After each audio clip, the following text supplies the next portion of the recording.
Alhamdulillah, kita akan coba lanjutkan kajian kita Al-Quran Sunnah Solution fi Rihabul Quran was Sunnah, kajian pekanan kita yang membahas kandungan ayat-ayat Al-Quran dan keterkaitannya dengan hadis-hadis Nabi sallallahu alaihi wasallam, juga kemudian ditambahkan dengan ilmu-ilmu Al-Quran dalam upaya kita memahami isi kandungan Al-Quran dengan benar dan mampu mengamalkannya dalam kehidupan kita.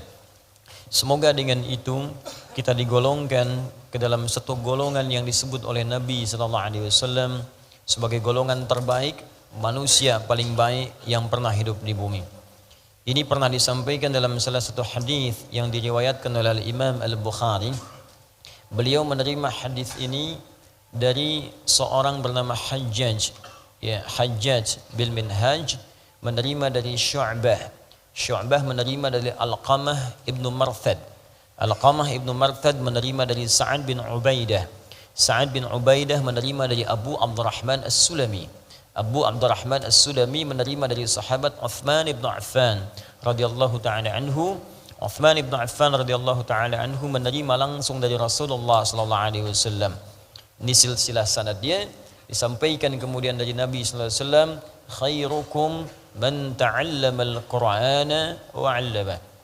Yang terbaik di antara kalian adalah orang yang bisa belajar kandungan isi Al-Qur'an kemudian dia mampu mengamalkannya. Jadi kalau ada orang baik di muka bumi ini, maka di antara yang paling baik itu adalah orang yang mau belajar Al-Qur'an. Ini mengandung banyak pengertian. Pengertian yang pertama, jika kita belajar Al-Quran dengan benar itu, maka yang didapatkan pertama kali dari Al-Quran itu nilai-nilai kebaikan. Jadi kalau Anda belajar Al-Quran, apalagi datang ke tempat ini setiap pekan, ada yang naik pesawat, naik kereta, naik bis, ya, naik sepeda, naik sendal, ya, dan seterusnya sampai tiba di sini untuk belajar Al-Quran. Tapi pelajaran itu tidak merubah dia menjadi lebih baik. Berarti ada yang salah dengan cara dia belajar. Ada yang keliru dengan cara dia menangkap pengetahuan. Sebab seorang yang belajar Al-Quran itu ciri pertamanya, kata Nabi, langsung Nabi yang sebutkan. Ciri pertamanya, Al-Quran yang ia pelajari akan merubah kepribadiannya, memiliki sifat dan sikap yang baik dalam kehidupan. Jadi kalau antum sudah mengaji di sini, sudah mengaji di sini, pulang dari sini, itu ada perubahan kebaikan. Mata melihat yang baik-baik. Jadi yang tak baik itu sudah nggak bisa dilihat lagi. Karena yang kita kaji itu Al-Quran. Kalau antum mendengar, senang yang baik-baik, yang tak baik itu sudah nggak senang lagi. Kalau antum berjalan, senang berjalan pada yang baik, yang tak baik itu sudah nggak enak lagi kemudian dipijak dan dituju. Kenapa? Karena yang kita pelajari Al-Quran. Kalau bukan Al-Quran, mungkin agak berbeda. Tapi kalau Al-Quran, ukurannya hadis langsung, bahkan nanti firman Allah Subhanahu wa Ta'ala. Di dalam Al-Quran surah ke-35 Fatir, di ayat ke-32, ya paling kiri sebelah atas di mushaf. Allah membagi nanti pelajar Quran itu pada 3 bagian. Ada pelajar yang tidak sukses, ada pelajar menuju sukses, ada pelajar yang sukses. Ya, thumma awrathna al-kitab alladhina astafaina min ibadina. Kemudian kami wariskan isi Al-Quran itu, kandungannya itu kepada hamba-hamba terpilih di antara sekian hamba kami. Masya Allah, jadi kalau antum datang ke sini belajar Al-Quran, antum tuh bukan sekedar datang, Anda dipilih oleh Allah. Betapa banyak orang hidup sekarang di muka bumi. Kenapa Anda yang terpilih ke sini? Kenapa Anda yang datang? Kenapa Anda mau belajar? Investasi waktu, tenaga, ya, juga biaya dan sebagainya. Mau berangkat. Kalau bukan Allah yang gerakan, siapa yang bisa meringankan langkah kita untuk berada di sini? Jadi kalau Allah sudah pilih, Anda kemudian harus yakin dengan pilihan itu. Saya memilih Anda mengerjakan sesuatu, Anda tidak kerjakan dengan baik, bukankah saya kecewa? Allah memilih Anda untuk berubah jadi baik, Andanya nggak jadi baik. Bagaimana kemudian Allah menyikapi itu semua? Jadi kalau Allah sudah pilih Anda untuk berubah menjadi baik, Anda sendiri tidak memilih baik, berarti bukan Allahnya yang salah. Anda sendiri yang menghambat diri sendiri untuk berubah menjadi baik. Maka bertakwalah kepada Allah, senangi diri kita, berbahagialah. Karena ketika Anda sudah mulai berada di majlis ilmu dengan ustaz manapun, maka itu tanda pertama Allah menginginkan kita berubah menjadi orang baik. Itu ada di dalam hadis Al-Bukhari dari sekitar 97 pembahasan, 97 kitab di hadis Al-Bukhari. Di kitab ketiga namanya Kitabul Ilmi. Kitab pertama kitab Bad'ul Wahyi, yang kedua kitabul iman, yang ketiga kitabul ilmi. Nomor hadis 71. Ya paling kiri sebelah atas di kitabnya jilid yang pertama. Nabi langsung menyampaikan riwayat sahabat Abu Hurairah radhiyallahu taala anhu. Diriwayatkan juga hadis ini dari Muawiyah bin Abi Sufyan radhiyallahu taala anhu. Ya an Rasulullah sallallahu alaihi wasallam qaal, apa yang Allah sampaikan melalui lisan Rasulnya. Lihat kalimat nabinya. Man yuridillahu bihi khaira yufaqqihhu fid din. Man yuridillahu bihi khaira, siapapun yang diinginkan oleh Allah berubah menjadi orang baik, punya sifat-sifat kebaikan. Man itu ismun mausul, yadullu 'alal fardiyatil 'ammiyah. Huruf sambung, konjungsi, nunjuk pada objek atau subjek. Siapapun secara personal, tanpa batas. Di setiap orang. Laki-laki, perempuan, tua, muda, besar, kecil, setiap orangnya, setiap Anda. Dan itu umum, jadi nggak peduli background Anda itu siapa. Apakah Anda pernah menjadi seorang penjahit? Apakah penjahat? Apakah pejabat? Apakah orang yang pernah berbuat maksiat? Pernah ada yang menipu? Pernah ada yang riba? Pernah mabuk? Pernah zina? Bahkan pernah membunuh? Kalau Allah sudah inginkan baik, jadi baik tuh. Contoh paling gampang di jahiliyah, kan komplit di situ. Penipu ada, pembunuh lengkap, pembegal ada semua. Jadi kalau ada yang sekarang penipu, pembunuh, pembegal, telat sebetulnya. Karena sudah keduluan. Cuman yang paling aneh, mereka itu taubat dan membawa pesan taubat dalam kehidupan. Jadi kalau orang modern sekarang nggak taubat, keterlaluan. Orang yang disebut jahiliyah, mau taubat berubah jadi baik. Duduk di majlis Nabi diinginkan baik. Kita mewarisi ta'lim Nabi, kenapa tidak merubah kita menjadi lebih baik? Kalimat Allahnya indah, kalau bahasa kita begini, saya tidak peduli. Seburuk apapun engkau dalam pandangan manusia, sejahat apapun keburukan yang pernah engkau lakukan, kata Allah, ketika Anda diinginkan oleh Allah menjadi baik, maka Anda akan jadi baik. Apa ciri pertamanya? Yufaqqihhu fid-din. Maka dia akan dibimbing, dilembutkan hatinya, diringankan langkahnya untuk mau datang ke majlis ilmu, memahami tuntunan dari syariat ad-din. Sampai paham. Bukan sekadar duduk.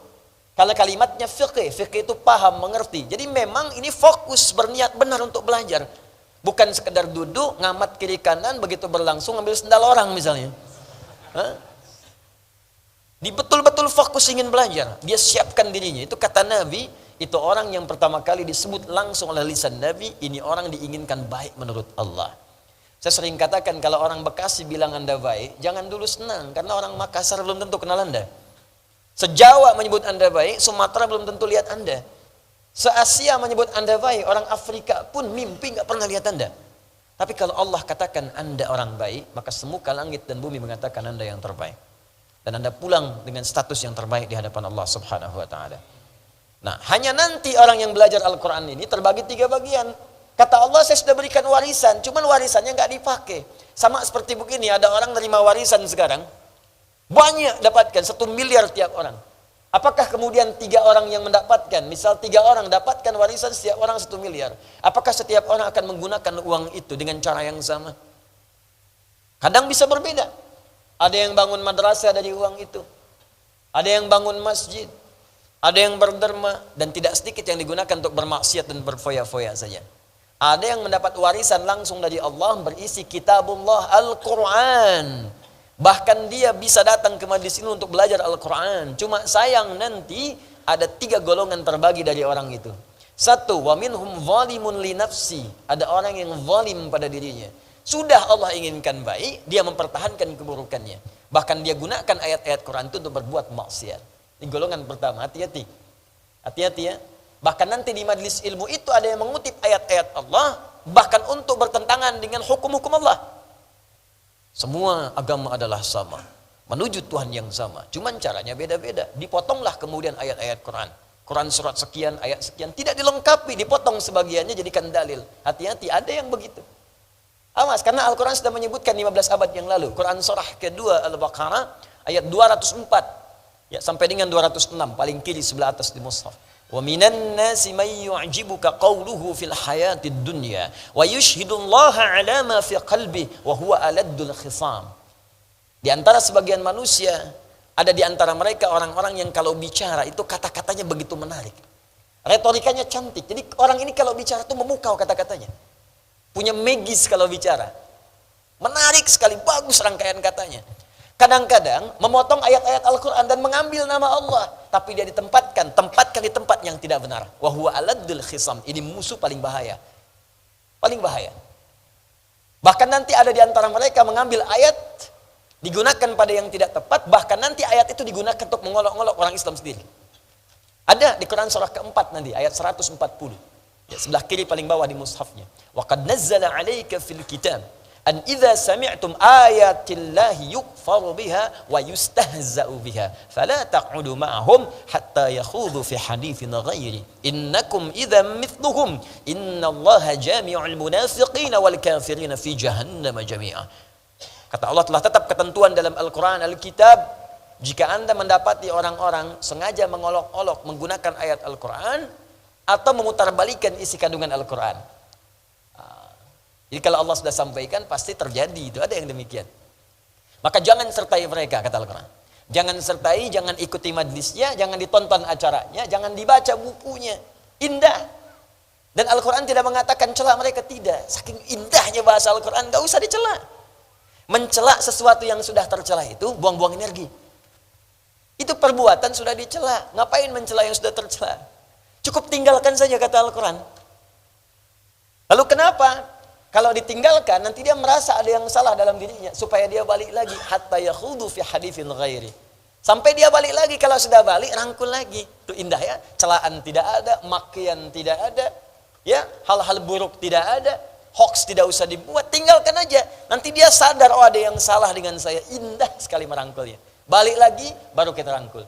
Tapi kalau Anda ikuti, innakum idzam mithluhum, lama-lama Anda seperti itu nanti. Statusnya muslim tapi sholat tidak, puasa tidak, azan tertukar di masjid gak ada yang azan, tempat ibadah lain azan. Masjid kosong gak ada sholat, tempat ibadah lain ikutan sholat. Bahkan yang paling aneh, masjid banyak kok sholatnya di tempat ibadah lain. Nanti ada yang salah di situ. Nah, jadi teman-teman sekalian, coba kita nilai ya. Ini sampai dengan malam ini, di pertemuan saat ini, apakah kajian kita sudah merubah diri kita menjadi lebih baik dalam pandangan Allah? Wa minhum muqtasid, ada orang yang sedang berubah nih, hijrah tengah-tengah. Ya, maksiat tidak, tapi berbuat baik pun bagi yang lain belum. Baru paket hemat untuk pribadinya. Ya, di kalau baca Quran mojok-mojok dekat tiang, ulang-ulang. Bah, silahkan Ustadz jadi imam. Saya belum Ustadz. Masih mengulang dulu, malu nanti. Padahal sudah hafid 30 juz. Itu paket hemat, itu muqtasid. Ya, ada yang dekat mimbar bolak-balik, Masya Allah, khusyuk bacanya. Pak, silahkan jadi imam. Ah, belum, saya masih belajar. Emang Bapak mengulang surat apa tadi? Al-Ikhlas. Tapi dekat mimbar. Itu muqtasid, berubah dia. Bagus daripada tidak sama sekali. Sebelumnya rajin lihat berita, sekarang dia mulai baca Al-Quran. Sebelumnya keluar gak bawa apa-apa, sekarang naik busway pun bawa mushaf. Naik kereta bawa mushaf, bawa aplikasi, baca Quran, ada perubahan di situ. Masuk paket hijrah, paket pertengahan. Nanti kalau sudah bagus itu, wa minhum sabiqum bil khairati biiznillah. Ada orang ketika mendapatkan Al-Quran itu merubah dirinya menjadi lebih baik karena Allah Subhanahu wa taala. Maka Anda akan merasakan kalau menatap dia sudah nggak suka dengan yang nggak baik lagi. Kalau lihat tayangan nggak bagus nih, palingkan. Mendengar sedang nggak enak dengan topik-topik yang maksiat. Begitu dia dengar nggak bagus nih, palingkan. Ah, itulah yang berhasil itu. Itu yang paling bagus. Jadi kalau Anda ikut ta'lim Al-Quran seperti itu, sampai di situ, maka berbahagialah. Artinya, kita sudah masuk dalam wilayah yang dicintai oleh Allah Subhanahu wa taala. Tinggal dipertahankan sampai wafat menghadap Allah. Dan itu yang tidak mudah nanti.